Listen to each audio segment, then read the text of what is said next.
Hello प्यारे बच्चों, स्वागत है आपका अपने YouTube चैनल गुड स्टडी गुरु में। कैसे हैं आप लोग? उम्मीद करता हूं अच्छे होंगे।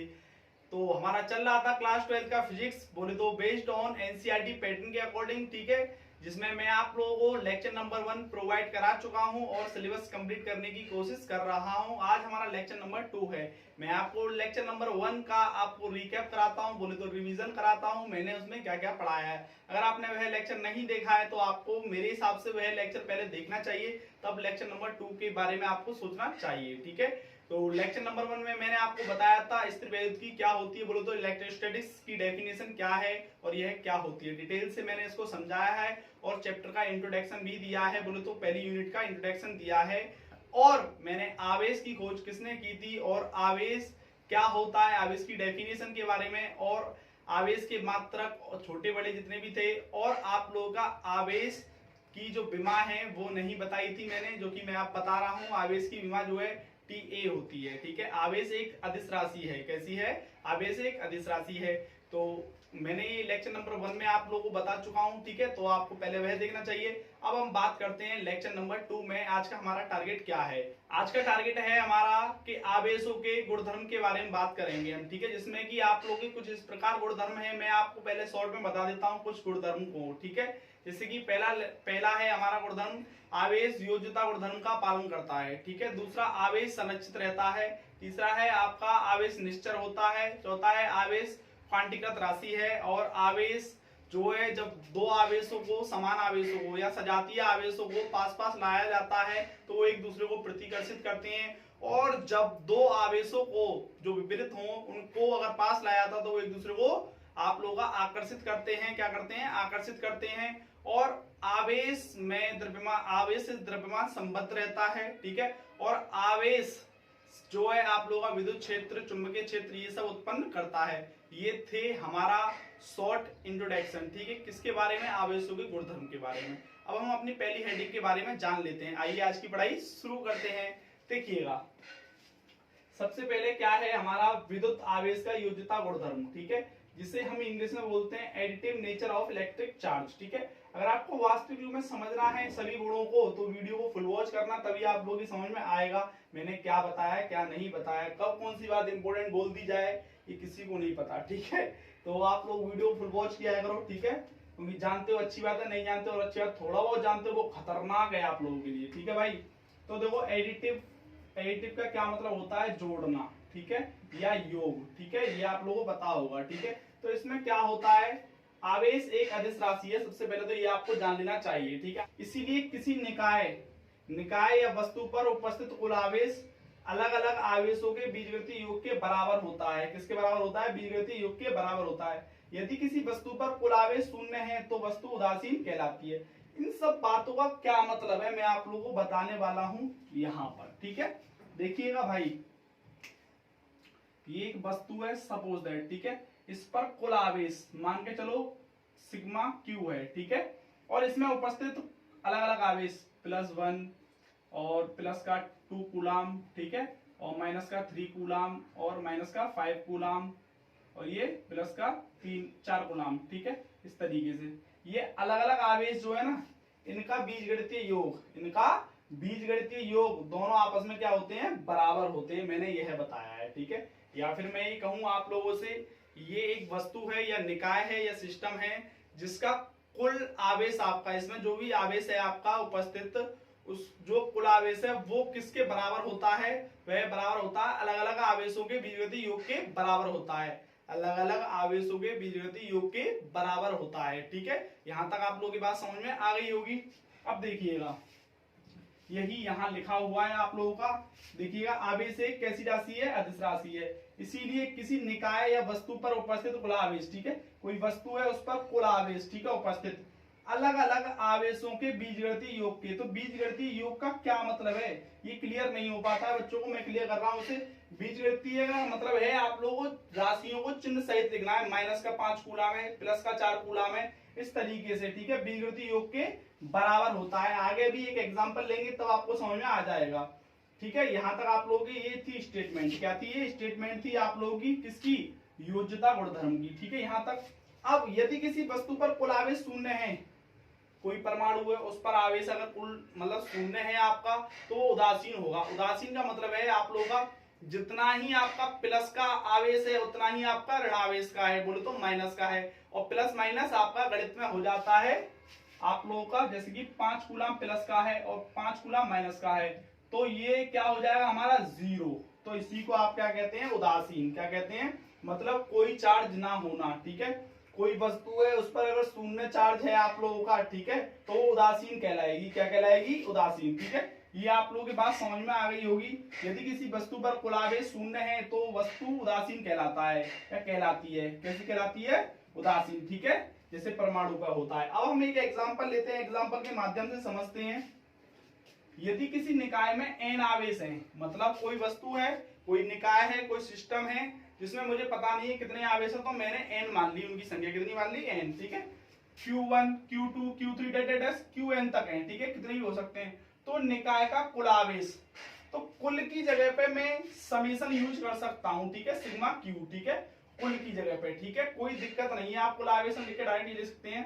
यहाँ पे मैंने आप लोगों को चिन्ह नहीं दर्शाया है, ठीक है, Q1 plus Q2 plus Q3 plus Q dash Qn तक। ये है स्टेटमेंट कि कोई वस्तु है, ठीक है, उस पर कुल आवेश आप लोगों के इतने हैं उपस्थित, ठीक है, और अलग अलग आवेशों का बीजगणितीय योग ये रहा आप लोगों का, ठीक है, कोई दिक्कत यहाँ तक नहीं है। यही स्टेटमेंट है आप लोगों का, ठीक है। एक और एग्जांपल के माध्यम से समझते हैं, ठीक है। यदि किसी निकाय में, कोई निकाय है, कोई वस्तु है, ये इस तरीके से आवेश है उपस्थित, प्लस 1 कूलम, प्लस का 2 कूलम, प्लस माइनस का 3 कूलम और माइनस का 5 कूलम, प्लस का 4 कूलम, ठीक है। तो निकाय का कुल आवेश, कुल आवेश का क्या मतलब है, क्यू लिख दिया हमने, ठीक है। तो पहला कौन सा था, 1 कूलम लिख दिया प्लस में, दूसरा कौन सा था, प्लस का 2 कूलम, और ये आपका माइनस का 3 कूलम, और ये माइनस का 5 कूलम, और ये प्लस का 4 कूलम लिख दिया। आप लोगों को दिख रहा होगा ये, ठीक है। या फिर यहां दिखा देता हूं मैं आप लोगों को, ये वस्तु थी, इसका आप लोगों का Q बराबर 1 कूलम प्लस 2 कूलम माइनस का 3 कूलम और ये माइनस का 5 कूलम और ये प्लस का 4 कूलम, ठीक है। ये आप लोगों का, ये तो आपका वस्तु पर उपस्थित कुल आवेश है, और ये बीजगणितीय योग है आप लोगों का, ठीक है। अलग अलग आवेशों का बीजगणितीय योग है ये। बीजगणितीय योग का मतलब है आप लोगों को चिन्ह दर्शा रहा है, दिख रहे होंगे आप लोग, ठीक है। तो अब इनको जोड़ लीजिएगा, तो आप लोग देखेंगे कि 1 और 2 3, 3 और 4 7, और ये 3 और 5 8, बोले तो प्लस प्लस के अलग जोड़ लिया आप लोगों के 7 कूलम और माइनस का 8 कूलम, ठीक भाई। 8 में से 7 जाएगा तो माइनस का 1 कूलम बचेगा आपका, ठीक है। माइनस का क्यों, क्योंकि ये संख्या बड़ी है, ठीक है। अब आप लोगों का ये माइनस का 1 कूलम जो बचा है ना आपका, ये यही वस्तु पर उपस्थित कुल आवेश है। तो हम कह सकते हैं वस्तु पर जो उपस्थित आवेश है वो कितना है, माइनस का 1 कूलम। उम्मीद करता हूं आप लोगों की पहली प्रॉपर्टी समझ में आ गई होगी, ठीक है। क्या थी, योज्यता गुणधर्म। योज्यता का मतलब होता है योग या जोड़ना, ठीक है। ये बात आप लोगों की समझ में आ जानी चाहिए, कोई दिक्कत नहीं हुई है। एक और बार मैं सरल भाषा में बता देता हूँ, कोई वस्तु उस पर उपस्थित कुल आवेश, ठीक है, और अलग अलग आवेशों के बीजगणितीय योग के बराबर होता है। ये स्टेटमेंट है, बस दोनों आपस में बराबर रख देने हैं, ठीक है। और बीजगणित का मतलब है चिन्ह सहित राशियों को लिखना। और अगर कोई वस्तु पर आवेश शून्य है तो वो उदासीन होगी, ठीक है। कैसी होगी, उदासीन होगी। यही इन सब में लिखा हुआ है, ठीक। अब हम बात करते हैं अपने सेकंड प्रॉपर्टी के बारे में। बोले तो आवेश संरक्षित रहता है, ठीक है, या फिर कहें वैद्युत आवेश संरक्षण है, ठीक है। कैसा है, संरक्षण। इस बात का क्या मतलब है, ये सब बातें मैं आप लोगों को बताने वाला हूं। इसमें देखिएगा, पहले समझ लेते हैं, ठीक है। वैद्युत आवेश संरक्षण, ठीक है, कंजर्वेशन ऑफ इलेक्ट्रिक चार्ज, ठीक है। पहली लाइन लिखी हुई है हमारी कि किसी विलगित निकाय का कुल आवेश संरक्षित रहता है। संरक्षित का क्या मतलब है, इसमें संरक्षित का मतलब है नियत या फिक्स, ठीक है, नियत या फिक्स, ठीक है। अब बात क्वेश्चन उठ गया आप लोगों का कि विलगित निकाय क्या होता है भाई। फिर विलगित निकाय बेटारे होता है आप लोगों का जिसका आवेश फिक्स रहता हो, ठीक है। बाहर से कोई आवेश नहीं आएगा, ना ही इसमें से आवेश निकल के जाएगा। ब्रह्मांड का जितना भी आवेश है, इससे जो विलगित निकाय है कोई मतलब नहीं है इसे उससे, ठीक है। जो भी आवेश है वो इसका ही रहेगा, ठीक है, इसमें कोई बदलाव नहीं होगा, ये कहता है विलगित निकाय। ठीक है, बात समझ में आ गई होगी आप लोगों के। अब देखो पहली लाइन में किसी विलगित निकाय का कुल आवेश संरक्षित रहता है, मतलब नियत रहता है, मतलब फिक्स रहता है। विलगित निकाय क्या होता है? जिसमें कोई बाहर से आवेश ना आता हो। ठीक है, ये बात आप लोगों की क्लियर हो गई होगी। अब बात करते हैं आवेश संरक्षण के अनुसार। ठीक है, संरक्षित या संरक्षित का मतलब क्या होता है? नियत। आवेश को ना तो उत्पन्न किया जा सकता है, आवेश को ना तो उत्पन्न किया जा सकता है और ना ही इसे क्या किया जा सकता है? नष्ट किया जा सकता है। इसे केवल और केवल एक वस्तु से दूसरी वस्तु में स्थानांतरित किया जा सकता है। आवेश को ना तो उत्पन्न किया जा सकता है और ना ही नष्ट किया जा सकता है, इसे केवल और केवल एक वस्तु से दूसरी वस्तु में ट्रांसफर किया जा सकता है, स्थानांतरित किया जा सकता है। ठीक है, जब दो वस्तुओं को आपस में रगड़ा जाता है तो उसमें इलेक्ट्रॉन एक से निकलकर दूसरी में जाते हैं। ठीक है, बोले तो आवेश प्रवाह की जो दर, आप लोगों का आवेश जो प्रवाह होता है वो इलेक्ट्रॉन के प्रवाह होते हैं, उसमें एक वस्तु से दूसरी वस्तु में इलेक्ट्रॉन निकल के जाते हैं। ठीक है, वो कब आप लोगों का पता होगा? जब आवेश उत्पन्न होता है। ठीक है, तो ये आप लोगों के समझ में आ गया होगा कि आवेश संरक्षण का नियम क्या है या आवेश संरक्षण क्या है आप लोगों का। ठीक है, अब इसको हम एक एग्जांपल के माध्यम से समझते हैं। युग्म विनाश। ठीक है, एक ऐसी घटना, युग्म विनाश क्या है? एक ऐसी घटना जिसमें इलेक्ट्रॉन और पॉजिट्रॉन मिलकर गामा किरणों का निर्माण करते हैं। किसका? गामा किरणों का निर्माण करते हैं, या फिर ये कहें भाई मेरे कि गामा किरणें जो होती है ना आप लोगों की, उदासीन होती है, मतलब कोई चार्ज नहीं होता है। ठीक है, ऐसी किरणों का निर्माण करते हैं जिसमें जो उदासीन होती है। ठीक है, जैसे कि सपोज दैट आपका पॉजिट्रॉन क्या होता है? इलेक्ट्रॉन का ही प्रतिकण होता है, मतलब इलेक्ट्रॉन का ही छोटा भाई समझ लो। ठीक है, तो अब इसे ये इलेक्ट्रॉन जो होता है इसका मान होता है माइनस का 1.16 माइनस का 19 प्लस प्लस इसका मान प्लस में 1.16 माइनस का 19। अब इन दोनों को जब इसमें से इसे घटाएंगे तो जीरो ही तो आएगा। कहने का मतलब ये भी उदासीन है। गामा किरणें कैसी हैं? उदासीन। गामा किरणें कैसी हैं? उदासीन। ठीक है, मैं अभी ये बात आपको ऐसा दिला देता हूं कि संरक्षित रहता है। ठीक है, संरक्षित कैसे रहता है? देखो इससे पहले भी ये जीरो ही था, माइनस का ये मान है और प्लस का ये मान है, तो ये जीरो, और इसके बाद भी ये जीरो ही है। देखो गामा किरणें कैसी होती है? इन पर कोई चार्ज नहीं होता है, तो इसलिए ये भी शून्य और ये भी शून्य, मतलब बराबर दोनों ही शून्य। रिएक्शन से पहले और रिएक्शन के बाद भी ये शून्य ही रहा, मतलब संरक्षित रहा। ठीक है, इसमें कोई बदलाव नहीं हुआ, ना ही नष्ट हुआ। ठीक है, इसको केवल स्थानांतरित किया गया है। ठीक है, ये जीरो यहाँ पे जीरो लाया गया, कोई भी बदलाव नहीं हुआ। ये आप लोगों को बात समझ में आ गई होगी। ठीक है, अगर हम बात करें द्रव्यमान की दृष्टि से तो द्रव्यमान में भी यही होता है। ठीक है, द्रव्यमान की दृष्टि से अगर हम बात करें ना तो द्रव्यमान में भी कोई दिक्कत नहीं होती है। इस तरीके से भी आप इसे द्रव्यमान से प्रूफ कर सकते हैं। ठीक है, अब इसका जस्ट उल्टा अगर हम करते हैं युग्म उत्पादन। ठीक है, युग्म उत्पादन मतलब क्या? गामा किरणों से हम दो चीज उत्पन्न कर सकते हैं, एक इलेक्ट्रॉन और एक पॉजिट्रॉन। ठीक है, इन दोनों के मान आपको भी पता ही है। ठीक है, तो अभी तक हमने जो पढ़ा था ना इसमें वेल्स आवेश संरक्षण में कंजर्वेशन ऑफ इलेक्ट्रिक चार्ज में क्या पढ़ा था कि आवेश को ना तो उत्पन्न किया जा सकता है ना ही नष्ट किया जा सकता है, इसे एक वस्तु से दूसरी वस्तु में ट्रांसफर किया जा सकता है, मतलब तो आप लोगों का स्थानांतरित किया जा सकता है। ठीक है, और दो एग्जांपल लिए थे हमने, युग्म विनाश और युग्म उत्पादन। युग्म विनाश में हमने क्या किया था? युग्म विनाश एक ऐसी घटना है जिसमें इलेक्ट्रॉन और पॉजिट्रॉन दोनों मिलकर आप लोगों का गामा किरणें बनाते हैं। गामा किरणें उदासीन होती हैं, जिन पर कोई चार्ज नहीं होता है। रिएक्शन से पहले भी शून्य था, रिएक्शन के बाद भी शून्य है, मतलब आवेश संरक्षित रहता है। कैसा रहता है? फिक्स रहता है, नियत रहता है, कोई बदलाव नहीं होता है। ये आप लोगों की समझ में आ गया होगा, आप लोगों का सेकंड पॉइंट। ठीक है, कोई दिक्कत? अब हम बात करेंगे अपने तीसरे पॉइंट के बारे में, बोले तो आवेश के क्वांटीकृत के बारे में। ठीक है, आवेश क्वांटीकृत राशि है, ये हम बताने वाले हैं। ठीक है, तो देखिएगा, समझते हैं अपने तीसरे पॉइंट को। ठीक है, वैद्युत आवेश का क्वांटीकरण। ठीक है, या क्वांटमीकरण भी बोलते हैं। ठीक है, इसको कोई दिक्कत नहीं है, बात एक ही है। ठीक है, आवेश के क्वांटीकरण का अर्थ क्या है? ठीक है, अर्थ है कि किसी वस्तु पर उपस्थित कुल आवेश, किसी वस्तु पर उपस्थित कुल आवेश एक न्यूनतम निश्चित राशि के पूर्ण गुणज के रूप में विद्यमान रहता है। निश्चित पूर्ण गुणज का क्या मतलब है भाई? ठीक है, मतलब एक पूर्णांक संख्या के रूप में ही यह उपस्थित होता है किसी वस्तु पर जो आवेश है। ठीक है, हाँ, विद्यमान रहता है। उस न्यूनतम निश्चित आवेश को आवेश का क्वांटा कहा जाता है। क्या कहा जाता है? क्वांटा कहा जाता है। ठीक है, यहां तक आप लोगों की बात समझ में आ गई होगी। अब मैं आप लोगों को इसका मतलब बताता हूं, ये क्या है पूर्ण गुणज। कहने का मतलब यह है किसी कक्षा में, बोले तो किसी क्लास में आप लोगों का, या किसी विद्यालय में आपके एक तो क्लास 10th का स्टूडेंट है और क्लास 6 का स्टूडेंट है। ठीक है, तो जो स्टूडेंट है उस एक तो 5 फीट का है और एक है आपका 3 फीट का, तो वो माना तो स्टूडेंट ही जाएगा, बोले तो माना तो छात्र ही जाएगा, मतलब पूर्णांक की ही संख्या लेंगे, उसको एक ही छात्र मानेंगे। ये नहीं कह सकते वो आधा छात्र है या 0.5 छात्र है, ऐसा नहीं बोल सकते ना। हम मानेंगे तो हम उसको कितना मानेंगे, एक ही मानेंगे। तो वैसे ही किसी भी वस्तु पर जो आवेश होगा वो पूर्ण संख्या ही होगा, मतलब पूर्णांक ही होगा, ठीक है। यह बताना चाह रहा है, मतलब उसमें कोई भी वस्तु उसमें उपस्थित जो आवेश होगा ना आपका न्यूनतम आवेश, वो पूर्णांक संख्या ही होगी। जैसे कि मैं आप लोगों को बात बताऊं कि ये कोई वस्तु है, इसमें से अगर आप लोगों का निकल के जा रहा है दो इलेक्ट्रॉन आवेश, ठीक है, तो ये जो है 2 इलेक्ट्रॉन, 3 इलेक्ट्रॉन, 4 इलेक्ट्रॉन, 5 इलेक्ट्रॉन, इस तरीके से माना जाएगा।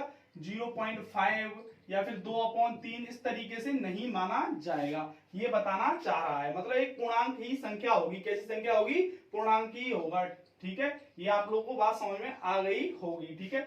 एक बार और समझ लेते हैं हम।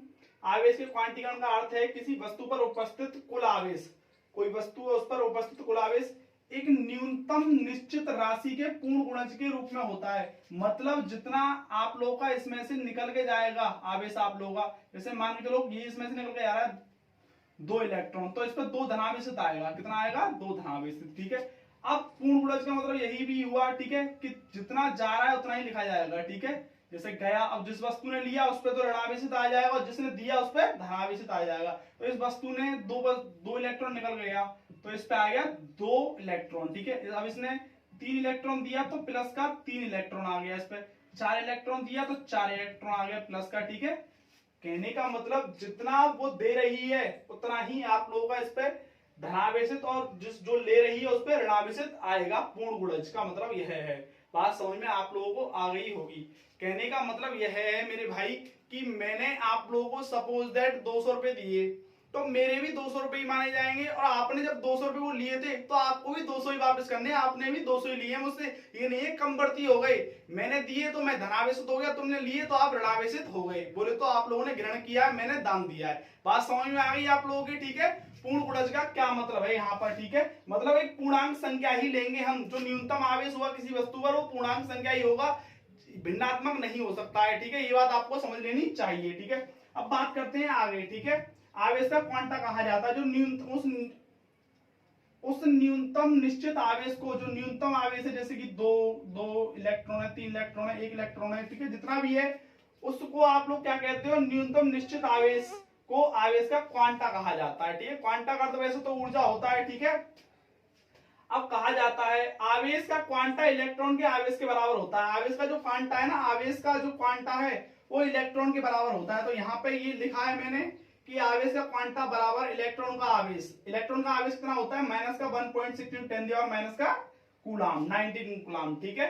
अब देखिएगा आगे, किसी वस्तु पर उपस्थित कुल आवेश किस रूप में हो सकते हैं, Q बराबर प्लस माइनस NE। एन का क्या मतलब है, एन का मतलब है पूर्णांक संख्या, जैसे कि 0 1 2 3 इस तरीके से हो सकती हैं आप लोगों की, ठीक है, भिन्नात्मक नहीं होंगी, प्लस में माइनस में दोनों में हो सकती हैं, ठीक है। तो किसी वस्तु पर उपस्थित कुल आवेश कैसा हो सकता है, ये आपको दिखा रहा है, Q बराबर प्लस माइनस NE, ठीक है। एन की जगह संख्या बदलेंगे, ई की जगह आप लोगों का यही है, ठीक है, माइनस का 1.16 10 और माइनस का 19, कोई दिक्कत नहीं है। अब हमारा एक और पॉइंट है, नेक्स्ट पॉइंट है हमारा ये, ठीक है भाई। इसमें यह बता रहा है कि किसी वस्तु पर जो आवेश है, या ये कहें कोई वस्तु आवेशित है, तो उस पर आवेश इस रूप में हो सकता है, प्लस का plus minus 1 electron, plus minus 2 electron, plus minus 3 electron, इस तरीके से। लेकिन किसी वस्तु पर आवेश जो है भाई मेरे भिन्नात्मक रूप में नहीं होगा, इसीलिए इक्वल नॉट लग रहा है इस पर, ठीक है। ये पॉइंट ये दर्शा रहा है किसी वस्तु पर आवेश जो है प्लस माइनस 1 2 3 हो सकता है, बट भिन्नात्मक रूप में नहीं हो सकता है, ठीक है। ये आप लोगों का बता रहा है कौन, ये क्वांटीकरण, ठीक है। अब इसकी खोज जो है या फिर व्याख्या किसने की थी, एक है मिलिकन ने सर्वप्रथम 1912 में तेल के बूंद के प्रयोग से इसको जो है खोजा था या फिर व्याख्या की थी, किसने, मिलिकन ने। याद रखें आप लोग, किसने, मिलिकन ने, ठीक है। ये आप लोगों की बात समझ में आ गई होगी, ठीक है। इससे आपको घबराना नहीं है, मतलब जितने इलेक्ट्रॉन निकल रहे हैं उतने ही जाएंगे, ठीक है, या एक पूर्ण संख्या मानी जाएगी, ठीक है। आवेश के क्वांटीकरण का अर्थ है किसी वस्तु पर उपस्थित कुल आवेश एक न्यूनतम निश्चित राशि के पूर्ण गुणज के, न्यूनतम निश्चित राशि का मतलब यह जितने इलेक्ट्रॉन निकल रहे हैं वस्तु में से, ठीक है, के रूप में विद्यमान रहता है, ठीक है, उस न्यूनतम निश्चित आवेश को आवेश का क्वांटा कहा जाता है। ये आप लोगों की बात समझ में आ गई होगी। अब हम बात करेंगे अपने चौथे पॉइंट के बारे में, ठीक है। चौथा पॉइंट क्या कहता है कि जब दो समान आवेशों को एक दूसरे के पास ले जाया जाता है तो वो एक दूसरे को प्रतिकर्षण कर देते हैं, और जब दो विपरीत आवेशों को एक दूसरे के पास ले जाया जाता है तो एक दूसरे को क्या कर देते हैं, अट्रैक्ट कर लेते हैं, क्या कर लेते हैं, एक दूसरे को खींच लेते हैं, एक दूसरे को आकर्षित करते हैं, ठीक है। ये हम पढ़ने वाले हैं कौन से में, चौथे पॉइंट में, ठीक है, जो कि हमारा इस तरीके से है कि सजातीय आवेश मतलब समान आवेशों में प्रतिकर्षण होता है। क्या होता है, समान आवेश अगर आपके हुए, ठीक है, अभी बताऊंगा समान आवेश मतलब लाइक चार्ज, ठीक है, विजातीय आवेश मतलब विपरीत आवेश कहें या, ठीक है, असमान में क्या होता है आपका आकर्षण होता है। दो बात याद रखनी है आप लोगों, अगर समान आवेश है तो प्रतिकर्षण होगा और आप लोगों के विपरीत आवेश है तो आकर्षण होगा। ये दो बात आप याद रख लेंगे। इन्हीं दो बातों को मैंने एग्जाम्पल के द्वारा समझाने की कोशिश की है। देखिएगा, मैंने आप लोगों का एक ली आपकी कांच की छड़, ठीक है, और दूसरी भी कांच की छड़ ली, जबकि कांच की छड़ दोनों जो है प्लस की होती है। किसकी होती है, इन पर धनावेशित होता है। कैसा होता है, तो ये भी धन और ये भी धन, बोले तो ये भी धनावेशित और ये भी धनावेशित। जब दोनों धनावेशित को एक दूसरे से घिसेंगे तो ये एक दूसरे को प्रतिकर्षित करेंगे। क्या करेंगी, प्रतिकर्षित करेंगी, ठीक है। कोई दिक्कत नहीं है ना, समझ में आ रहा होगा आप लोगों को। अब मैंने ऐसे ही एक माइनस और ये दूसरा भी माइनस, बोले तो प्लास्टिक की छड़, दोनों ही प्लास्टिक की छड़ ली, इन दोनों को भी घिसेंगे तो भी क्या आएगा, हमारा प्रतिकर्षण ही निकलेगा। बोले तो आप लोगों का क्या होगा, रिपेल होगा, ठीक है, क्या होगा, रिपेल, ठीक है। ये दिख रहा होगा आपको, एरो इधर जा रहा है, इसका भी एरो इधर जा रहा है, और ये एरो दर्शा रहा है कि दोनों ही प्लास्टिक की छड़ हैं, ठीक भाई। अब देखो, एक मैंने कांच की छड़ ली, एक प्लास्टिक ली, ठीक है, दोनों को देखा हमने एक दूसरे को, तो ये जो है आप लोगों की आकर्षित करेंगी एक दूसरे को, मतलब अट्रैक्ट करेंगी, ठीक है। कांच की छड़ है और ये प्लास्टिक की, ठीक है, तो ये एरो इधर जा रहा है और ये भी इधर ही आ रहा है, ठीक है। अब इन्हीं को तीन कंडीशन है आप लोगों की, एक तो प्लस प्लस, दूसरा है माइनस माइनस, और तीसरा है प्लस माइनस, ठीक है। ये अगर प्लस समान आवेश हैं आपके, प्लस प्लस हैं या माइनस माइनस है, तो वो एक दूसरे को प्रतिकर्षण करेंगे, और अगर आपके विपरीत आवेश है तो वो एक दूसरे को आकर्षित करेंगे। ये बात आपको चौथा पॉइंट सिखा रहा है। अब मैंने इसको यहाँ लिया है, जैसे कि प्लस प्लस है दोनों आवेश, तो एक दूसरे को डिस्ट्रैक्ट कर रहे हैं, मतलब दूर फेंक रहे हैं, ठीक है। माइनस माइनस तो भी दूर फेंक रहे हैं क्योंकि समान है, ठीक है भाई। अब ये प्लस माइनस है तो एक दूसरे को आकर्षित कर रहे हैं, ठीक है। उम्मीद करता हूं ये वाला पॉइंट भी आप लोगों की समझ में आ गया होगा, ठीक। अब हम बात करेंगे अपने पांचवें पॉइंट के बारे में, ठीक है। पांचवा पॉइंट क्या कहता है, देखिएगा, ठीक है भाई। आवेश द्रव्यमान से संबद्ध रहता है, संबद्ध का मतलब जुड़ा रहता है, ठीक है। आवेश जो है द्रव्यमान से संबद्ध रहता है, मतलब जुड़ा हुआ रहता है, ठीक है भाई, कोई दिक्कत नहीं है, ठीक है। आवेश का मतलब इलेक्ट्रॉन प्रवाह की दर, ठीक है। इलेक्ट्रॉन अगर आप लोगों का जाएगा तो द्रव्यमान भी जाएगा, ठीक है, ये बात तय है। अब हम जानते हैं कि किसी वस्तु से इलेक्ट्रॉन बाहर निकलने पर वस्तु धनावेशित हो जाती है, सही बात है। मैं तुमको अगर 10 रुपए दे रहा हूं तो मैं धनी हुआ ना, तो धनावेशित हो जाती है। वस्तु पर इलेक्ट्रॉन रोपित करने पर वस्तु ऋणावेशित हो जाती है, मतलब वस्तु से इलेक्ट्रॉन निकालने पर या फिर देने पर किसी वस्तु को, ठीक है, तो वो कैसी हो जाती है, ऋणावेशित। मतलब मैं किसी को दे रहा हूं पैसे तो वो ऋणावेशित हो गया, ऋण ले लिया उसने, ठीक है। तो वस्तु रोपित, रोपित मतलब ऋण देना, ठीक है, रोपित करने पर वस्तु ऋणावेशित हो जाती है, ठीक है। अर्थात इस बात को ऐसे भी समझ सकते हैं, इलेक्ट्रॉन स्थानांतरण से ही वस्तु आवेशित होती है। मतलब प्लस और माइनस जो चार्ज है, आवेश आता है, वो इस वस्तु के स्थानांतरण से ही आता है, ठीक है। मतलब ये कहें स्थानांतरण से ही वस्तु आवेशित होती है, मतलब इलेक्ट्रॉन के स्थानांतरण से। इलेक्ट्रॉन का स्थानांतरण कब होता है, जब दो वस्तुओं को आपस में रगड़ा जाता है। जब दो वस्तुओं को आपस में रगड़ा जाता है तो इलेक्ट्रॉन का स्थानांतरण होता है। कोई वस्तु इलेक्ट्रॉन देती है, कोई वस्तु इलेक्ट्रॉन लेती है, ठीक है। ये बात हमने सीख चुके हैं आवेश में, ठीक है। जब दो वस्तुओं को आपस में रगड़ा जाता है तो वह आवेश में हो जाती है, और फिर एक इलेक्ट्रॉन कोई देता है, कोई इलेक्ट्रॉन लेता है, ठीक है। इस तरीके से जो वस्तु इलेक्ट्रॉन दे रही है उसे हम धनावेशित, और जो इलेक्ट्रॉन ले रही है उसे ऋणावेशित कहते हैं। यह बात यहाँ पे बताई गई है। इलेक्ट्रॉन का द्रव्यमान, नेक्स्ट पॉइंट है हमारा, ये बड़ा इंपॉर्टेंट पॉइंट है, यही है जो भी है, ठीक है। ये तो हमने पहले पढ़ रखा था। इलेक्ट्रॉन का द्रव्यमान होने के कारण, इलेक्ट्रॉन का कुछ द्रव्यमान होता है मतलब भार होता है, इलेक्ट्रॉन स्थानांतरण के साथ साथ द्रव्यमान का भी स्थानांतरण होता है। मतलब इलेक्ट्रॉन स्थानांतरण होगा मतलब ट्रांसफर होगा, तो आप लोगों का द्रव्यमान भी ट्रांसफर होगा मतलब स्थानांतरण होगा। ये वाली बात बता रहा है, ये पॉइंट इंपॉर्टेंट है, ठीक है। जैसे कि इसने कुछ इलेक्ट्रॉन दिए, ठीक है, कुछ इलेक्ट्रॉन क्या दिए इसने, दिए, ठीक है। तो इलेक्ट्रॉन की कमी हुई ना इसमें, सॉरी इसकी द्रव्यमान की कमी हुई। जब इसने धनावेशित क्यों आया इस वस्तु पर, इस वस्तु पर धनावेशित क्यों आया भाई, इस वस्तु पर धनावेशित इसीलिए आया है कि इसने इलेक्ट्रॉन दिए हैं, और ये डेल्टा ये दर्शा रहा है कि परिवर्तन हुआ, ठीक है। पहले से इसमें कुछ तो आप लोगों का द्रव्यमान कम हुआ होगा जब दिया है, तो ठीक है, तो वैसे ही ये धनावेशित हो गया। धनावेशित क्यों होगा, क्योंकि इसने इलेक्ट्रॉन दिए हैं इस वस्तु ने, ठीक है। एम डेल्टा एम माइनस का डेल्टा एम यह दर्शा रहा है कि इसमें द्रव्यमान की भी कमी हुई है, मतलब द्रव्यमान परिवर्तन हुआ है। ये वस्तु उदासीन है। उदासीन क्यों है, क्योंकि इसने कोई इलेक्ट्रॉन ना तो कोई चार्ज नहीं है कहने वाला इस पे, ठीक है, ये कह सकते हैं इस वस्तु पे आवेश जो है शून्य है। अब इस पे प्लस डेल्टा एम क्यों है, क्योंकि इसने ऋणावेशित मतलब इसने लिया है, जो इलेक्ट्रॉन से उसने लिया है, ठीक है, ऋणावेशित हुआ इसलिए। जब लिया है तो कुछ आप लोगों का द्रव्यमान भी बड़ा होगा। जब दो वस्तुओं को आपस में रगड़ते हैं तो इलेक्ट्रॉन का स्थानांतरण होता है, स्थानांतरण होता है तो किसी पे जाता है किसी पे आता है, तो इसने लिया है तो मतलब द्रव्यमान भी इस पे आया हुआ होगा, ठीक है।